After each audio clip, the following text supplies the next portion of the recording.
Class 3 English chapter number 5 की exercise remaining थी. So let's start the exercise. Does the country child have any friends? Which line gives you the answer?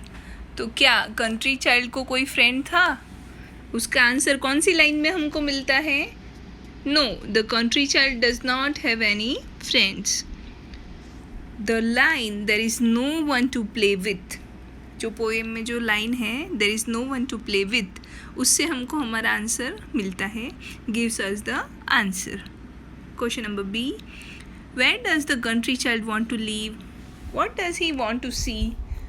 The country child wants to live in a town. Country child को कहाँ रहना है? Town में. He wants to see trams and twinkling street. C. How do you know that the country child stays in a place without any street lights? हमको कैसे पता चल रहा है कि कंट्री चाइल्ड जो है वो विदाउट स्ट्रीट लाइट्स रहता है? तो we know that the country child stays in a place without any street light as he desired to see the twinkling lights. वो क्या डिज़ायर करता है? उसको ट्विंकलिंग लाइट्स देखनी है in the city at night. तो इससे हमें पता चलता है कि उसके जो कंट्री में, मतलब उसके विलेज में जहाँ पे वो रहता है वहाँ पे स्ट्रीट लाइट्स नहीं होगी, तभी तो वो डिज़ायर दिखा रहा है कि उसको ट्विंकलिंग लाइट्स देखनी है रात में सिटी में. Where does the town child want to be? The town child wants to be in the woods. What does the town child love? The town child loves the sky far above. उसको क्या पसंद है? सिर्फ जो sky है बहुत दूर वही पसंद है.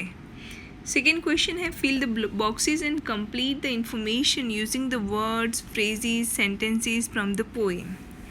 तो जो बॉक्सेस में जो इन्फॉर्मेशन मांगी है कंट्री चाइल्ड के बारे में, तो वो हमको पोएम में से निकाल के लिखनी है. पहला है the place where the child live, तो near a wood. The dislike of the child, तो कंट्री चाइल्ड को क्या डिसलाइक है, क्या पसंद नहीं है? Quiet street, lonely hours. The wishes of the child are, child की विशेस क्या है? To live in a town, see trams and twinkling lights at night. His friends are birds and flowers. Is the child correct in his thoughts? तो इसके लिए आपको ही answer रखना है, क्या वो जो कंट्री चाइल्ड है उसकी सोच सही है या गलत है. आपको अपने हिसाब से लिखना है, यस या no.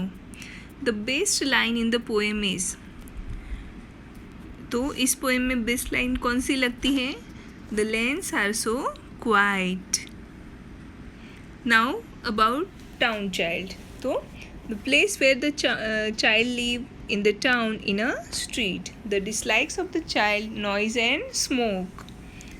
The wishes of the child are meadows and lambs.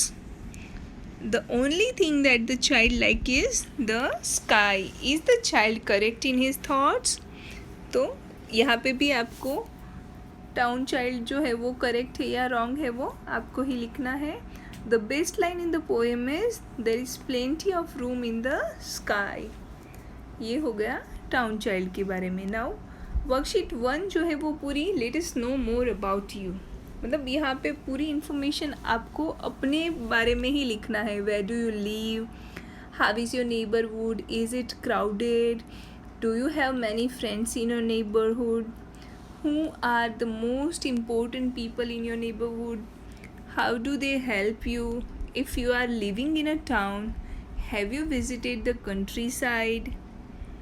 अगर टाउन में रहते हैं तो क्या आप लोगों ने कंट्री साइड विज़िट किया है या नहीं किया है? If you are living in a countryside, have you visited the town और सिटी? तो ये सारी पूरी की पूरी वर्कशीट आपको अपने बारे में ही लिखना है, तो वो आप लोग खुद करेंगे. नाउ वर्कशीट 2 में है, look at the picture of a city and a village. Where would you like to live and why? तो एक पिक्चर है वो सिटी की है, उसके बारे में लिखना है तो उसके बारे में लिख सकते हो. एक पिक्चर है वो विलेज की है, उसके बारे में लिखना है तो इसके बारे में.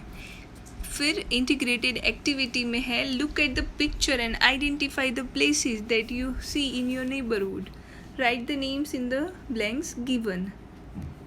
तो आपके नेबरहुड में मतलब आपकी रहते हो वहाँ के आसपास क्या क्या चीज़ें होती है नॉर्मली, तो उसकी पूरी पिक्चर दी है और उसके नाम नीचे लिखने हैं। 6 नाम है, ठीक है। और एक बहुत ही बढ़िया विलेज का पिक्चर है। Out as an outline image of a village is given below, draw a child in the image and colour it. तो इस इमेज में एक चाइल्ड को भी ड्रॉ करना है और फिर पूरे पिक्चर को कलर करना है।